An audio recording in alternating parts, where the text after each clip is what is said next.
hukumallah.org. Lampiran 1A, perawan, janda, dan perempuan yang bercerai.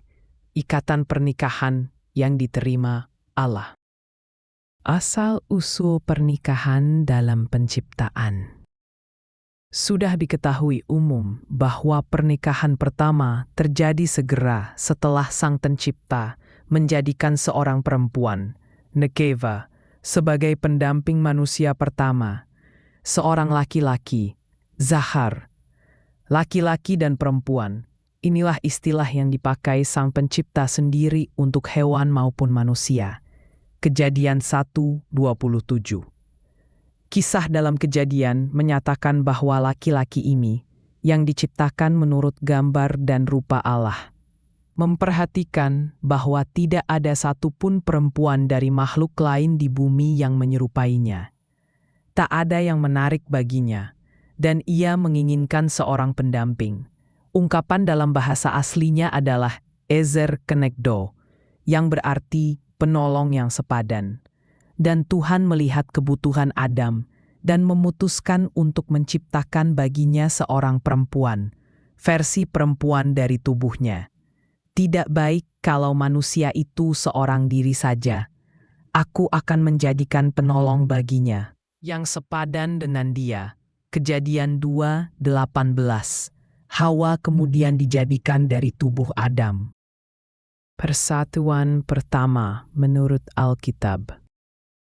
Demikianlah terjadi persatuan jiwa yang pertama, tanpa upacara, tanpa janji nikah, tanpa saksi, tanpa pesta, tanpa pencatatan, dan tanpa pemimpin upacara. Allah semata-mata memberikan perempuan itu kepada laki-laki. Dan inilah reaksi sang laki-laki. Inilah sekarang tulang dari tulangku dan daging dari dagingku. Ia akan dinamai perempuan, sebab ia diambil dari laki-laki. Kejadian 2:23. Segera setelah itu, kita membaca bahwa Adam bersetubuh. Yada'a, mengetahui, berhubungan seksual dengan Hawa, dan Hawa pun mengandung. Ungkapan yang sama, mengetahui, yang dikaitkan dengan kehamilan, juga dipakai kemudian pada persatuan Kain dengan istrinya. Kejadian 4:17. Semua persatuan yang disebutkan dalam Alkitab pada dasarnya adalah seorang laki-laki mengambil seorang perawan atau janda bagi dirinya dan berhubungan dengannya, hampir selalu dengan ungkapan mengetahui atau masuk kepada, yang menegaskan bahwa persatuan itu memang terjadi. Dalam tidak satupun catatan Alkitab disebutkan adanya upacara, baik yang bersifat keagamaan maupun sipil. Kapan persatuan terjadi di mata Allah? Pertanyaan utamanya adalah kapan Allah menganggap bahwa sebuah pernikahan telah terjadi? Ada 3 kemungkinan. 1 yang alkitabiah dan benar, dan 2 yang salah dan ciptaan manusia. Opsi alkitabiah. Allah menganggap seorang laki-laki dan seorang perempuan sebagai suami istri pada saat perempuan perawan itu mengadakan hubungan pertama yang disetujui, konsensual dengannya. Jika ia sudah pernah bersama laki-laki lain, persatuan hanya dapat terjadi apabila laki-laki sebelumnya telah meninggal. Opsi relativis yang salah. Allah menganggap persatuan terjadi ketika pasangan itu memutuskan demikian. Dengan kata lain, laki-laki atau perempuan boleh memiliki sebanyak mungkin pasangan seksual yang mereka kehendaki. Tetapi barulah pada hari mereka memutuskan bahwa hubungan itu menjadi serius. Mungkin karena mereka akan tinggal bersama. Allah menganggap mereka sebagai satu daging. Dalam hal ini, ciptaanlah, bukan Sang Pencipta, yang menentukan kapan jiwa seorang laki-laki dipersatukan dengan jiwa seorang perempuan. Tidak ada sedikit pun dasar alkitabiah untuk pandangan ini. Opsi salah yang paling umum. Allah hanya menganggap bahwa persatuan telah terjadi jika ada upacara. Opsi ini tidak banyak berbeda dari yang kedua, karena pada praktiknya satu-satunya perbedaan adalah penambahan orang ketiga dalam proses tersebut, yang bisa berupa pejabat catatan sipil, petugas pendaftaran, imam, pendeta, dan sebagainya. Dalam opsi ini, pasangan itu juga mungkin telah memiliki banyak pasangan seksual di masa lalu. Namun barulah sekarang, berdiri di hadapan seorang pemimpin, Allah menganggap dua jiwa itu dipersatukan. Ketiadaan upacara di pesta pernikahan. Perlu dicatat bahwa Alkitab menyebut 4 pesta pernikahan. Namun, dalam tidak satu pun catatan tersebut ada penyebutan upacara untuk memformalkan atau memberkati persatuan. Tidak ada pengajaran bahwa suatu ritual atau proses eksternal diperlukan agar persatuan dianggap sah di hadapan Allah. Kejadian 29, 21-28, Hakim-Hakim 14, 10-20, Ester 2:18, Yohanes 2, 1-11. Konfirmasi persatuan terjadi ketika seorang perawan melakukan hubungan seksual secara sukarela dengan laki-laki pertamanya. Konsumasi. Gagasan bahwa Allah baru mempersatukan pasangan ketika mereka berdiri di hadapan pemimpin agama atau pejabat catatan sipil tidak memiliki dukungan dalam kitab suci. Perzinaan dan hukum Allah. Sejak awal, Allah melarang perzinaan yang merujuk pada seorang perempuan berhubungan dengan lebih dari satu laki-laki. Ini karena jiwa seorang perempuan hanya dapat dipersatukan dengan satu laki-laki pada satu waktu di bumi. Tidak ada batasan berapa banyak laki-laki yang mungkin dimiliki seorang perempuan sepanjang hidupnya. Tetapi setiap hubungan baru hanya dapat terjadi jika hubungan sebelumnya telah berakhir karena kematian. Sebab hanya pada saat itulah jiwa laki-laki itu kembali kepada Allah. Sumbernya Pengkhotbah 12:7. Dengan kata lain, ia harus menjadi janda untuk dipersatukan dengan laki-laki lain. Kebenaran ini mudah dikonfirmasi dalam kitab suci, seperti ketika Raja Daud memanggil Abigail hanya setelah ia mendengar kematian Nabal. 1 Samuel 25:39-40. Ketika Boas mengambil Rut sebagai istrinya karena ia tahu suaminya Mahlon telah wafat, Rut 4:13. Dan ketika Yehuda memerintahkan anak keduanya, Onan, untuk menikahi Tamar demi membangkitkan keturunan atas nama saudaranya yang telah meninggal, Kejadian 38:8.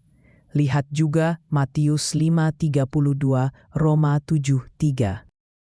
Laki-laki dan perempuan, perbedaan dalam perzinaan. Suatu hal yang jelas terlihat dalam kitab suci adalah bahwa tidak ada perzinaan terhadap perempuan, melainkan hanya terhadap laki-laki.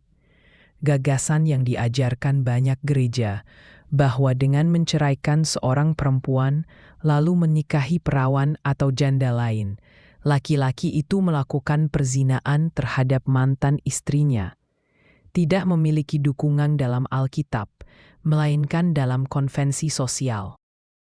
Bukti untuk hal ini terdapat dalam banyak contoh hamba Tuhan yang menjalani beberapa pernikahan dengan perawan dan janda tanpa teguran dari Allah. Termasuk contoh Yakub yang memiliki 4 istri dari siapa lahir 12 suku Israel dan Sang Mesias sendiri. Tidak pernah dikatakan bahwa Yakub berzina dengan setiap istri barunya. Contoh lain yang terkenal adalah perzinaan Daud. Nabi Nathan tidak mengatakan apa-apa tentang adanya perzinaan terhadap perempuan manapun milik raja ketika ia berhubungan dengan Batsheba. 2 Samuel 12:9. Melainkan hanya terhadap Uria, suaminya. Ingatlah bahwa Daud sudah menikah dengan Mikal, Abigail, dan Ahinoam. 1 Samuel 25:42. Dengan kata lain, perzinaan selalu terhadap laki-laki dan tidak pernah terhadap perempuan. Beberapa pemimpin suka menyatakan bahwa Allah menyamakan laki-laki dan perempuan dalam segala hal, tetapi ini tidak mencerminkan apa yang diamati dalam rentang 4.000 tahun yang dicakup kitab suci. Tidak ada satupun contoh dalam Alkitab di mana Allah mengecam seorang laki-laki karena melakukan perzinaan terhadap istrinya. Ini tidak berarti bahwa seorang laki-laki tidak berzina, melainkan bahwa Allah memandang perzinaan laki-laki dan perempuan secara berbeda. Hukuman Alkitabiah sama bagi keduanya. Imamat 20:10, Ulangan 22, 22 sampai 24. Tetapi tidak ada keterkaitan antara keperawanan laki-laki dan pernikahan. Perempuanlah, bukan laki-laki, yang menentukan ada tidaknya perzinaan. Menurut Alkitab, seorang laki-laki berzina kapanpun ia berhubungan dengan perempuan yang bukan perawan atau janda. Sebagai contoh, jika seorang laki-laki perjaka berusia 25 tahun tidur dengan seorang perempuan 23 tahun yang sudah pernah bersama laki-laki lain, ia berzina. Karena menurut Allah, perempuan muda itu adalah istri laki-laki lain. Matius 5:32, Roma 7:3, Bilangan 5:12. Perkawinan levirat dan pelestarian keturunan. Prinsip ini bahwa seorang perempuan hanya boleh dipersatukan dengan laki-laki lain setelah kematian yang pertama, juga ditegaskan dalam hukum levirat yang diberikan Allah untuk melestarikan milik keluarga. Apabila orang-orang bersaudara tinggal bersama-sama dan salah seorang dari mereka mati tanpa mempunyai anak, maka istri orang yang mati itu janganlah kawin dengan orang luar. Saudara laki-laki suaminya harus menghampiri dia, mengambil dia menjadi istrinya, dan melakukan kewajiban sebagai ipar. Ulangan 25, 5-10. Lihat juga Kejadian 38:8, Rut 1:12-13, Matius 22:24. Perhatikan bahwa hukum ini harus dipenuhi sekalipun sang ipar sudah memiliki istri lain. Dalam kasus Boas, ia bahkan menawarkan Rut kepada kerabat yang lebih dekat, namun laki-laki itu menolak, sebab ia tidak ingin memperoleh istri lagi dan harus membagi warisannya. Pada hari engkau membeli ladang dari tangan Naomi, engkau juga harus mengambil Rut, perempuan Moab itu, istri orang yang telah mati itu, supaya menegakkan nama orang yang mati itu di atas milik pusakanya. Rut 4:5. Perspektif Alkitab tentang pernikahan. Pandangan Alkitab tentang pernikahan, sebagaimana disajikan dalam kitab suci, jelas dan berbeda dari tradisi manusia modern.